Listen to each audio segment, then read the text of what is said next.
শুভ সকাল বন্ধুরা। সকাল এখন 8:30 বেজে গিয়েছে। আমি তাড়াতাড়ি করে সকালের জন্য জলখাবারটা তৈরি করে নিলাম। এখানে আমি রুটি করেছিলাম সকালে, আর ডিম ভাজা আলু ভাজা করে নিয়েছি। ওটাই খেয়ে ছেলেমেয়েরা স্কুলে চলে গিয়েছিল। এখানে আমার পালং শাক রান্না করাও হয়ে গিয়েছে, আর একটু মাংস রান্না করব।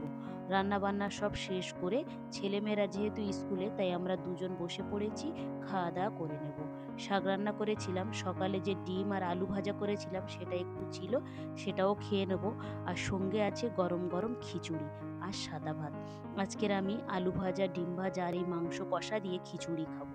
সেই জন্যেই আজকের এই খিচুড়ি এবং ভাত দুটো নিয়েই বসে পড়েছি। যাই হোক, আমরা দুজন খাওয়া দাওয়া কমপ্লিটও করে নিয়েছিলাম। এখন বাজে সন্ধ্যা 6:30। ছেলেটা যাবে প্রাইভেট পড়তে, ওর আব্বুকে দিয়ে আসতে যাবে, তাই ওরা বের হয়ে যাচ্ছে প্রাইভেট পড়তে যাওয়ার জন্য।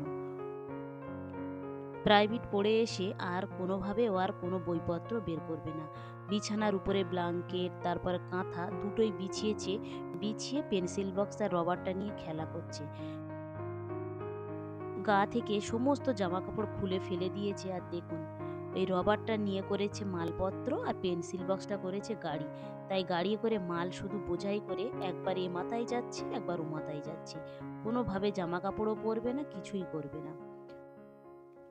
পরের দিন সকালবেলা মিস্ত্রিরা কাজে এসে গিয়েছে, তাই ওদেরকে চা বিস্কুট দেওয়ার জন্য চাটা আমি বসিয়ে দিয়েছি। তারপরে আমি ছেলেমেয়েদেরকে একটু পড়তে বসাবো। তাছাড়া বাড়িতে আজকে প্রায় 20-22 জনের মতো মেহমান আসবে।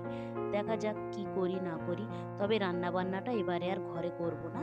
রান্নাবান্নাটা করতে গেলে শীতকালের বেলায় অনেকটা দেরি হয়ে যাবে, এবার আমার একার পক্ষে কখনোই সম্ভব নয়। এই ছোট বেলার মধ্যে আবার 11টার মধ্যে রান্নাটা কমপ্লিট করতে হবে। যারা আসবেন নানান কথাবার্তা আলোচনা হবে, কোনো রান্নার শব্দ বা কোনো কিছু আওয়াজ হলে চলবে না। সেই জন্যে এবারের খাবারটা হোটেল থেকে অর্ডার করে দিয়েছে, ঠিক সময়ে আমাদেরকে দুপুরবেলা দিয়ে যাবে। মেহমানরা আসলে প্রথমে তাদেরকে একটু নাস্তা দেবো বলে সেই নাস্তাগুলো নিয়ে এসেছে। সবগুলোকে আমি ধীরে ধীরে বের করে নিচ্ছি। ওরা আসলে আমি তাদেরকে এই নাস্তাগুলো খেতে দেবো।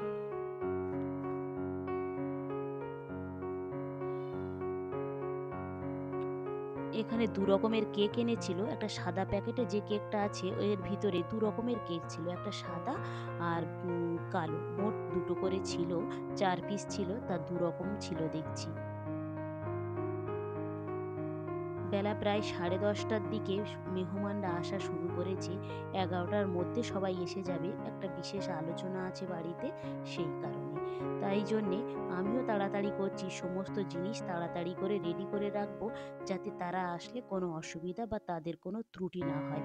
দেখতে দেখতে মেহমানরাও এসে গিয়েছে। যেহেতু মেহমানরা এসে গিয়েছে, তাড়াতাড়ি করে আমি তাদের জন্য নাস্তাটা রেডি করছি। অনেকেই আছে অনেক দূর থেকে এসেছেন, অনেকে ফজরের নামাজ পড়ে বের হয়েছে, আর এখন প্রায় বেলা 11টাও বেজে গিয়েছে, তাদের তো খিদেও লেগে গিয়েছে।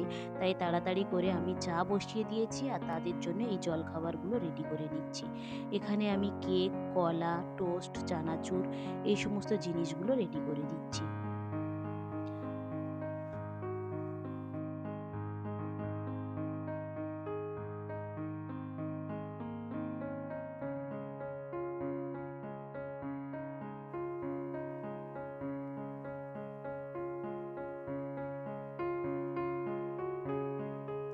এক এক করে সবগুলো রেডি করা হয়ে গিয়েছে। এবার ঝটপট করে আমি কলাগুলো এই প্লেটে কেটে কেটে সাজিয়ে দেব।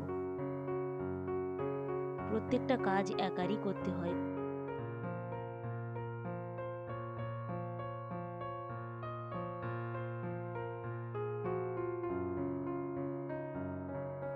এখানে সমস্ত নাস্তাগুলো রেডি করা হয়ে গিয়েছে, আর আমার চাটাও তৈরি করা হয়ে গিয়েছে। এবারে চাগুলোকে আমি কাপে কাপে সব ঢেলে দিই, দিলে সবগুলো মেহমানদের কাছে নিয়ে যাক। তাদেরও মনে হয় অনেকের প্রচণ্ড খিদে লেগে গিয়েছে।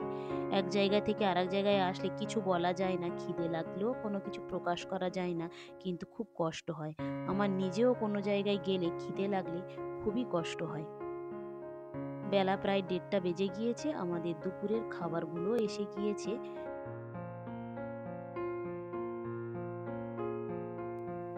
ভিডিওটা তাহলে এখানেই শেষ করছি। ভালো থাকবেন, সুস্থ থাকবেন, আর ব্লগটি কেমন লাগলো অবশ্যই জানাবেন। ভালো লাগলে একটা সাবস্ক্রাইব করে দেবেন। দেখা হবে পরবর্তী ব্লগে।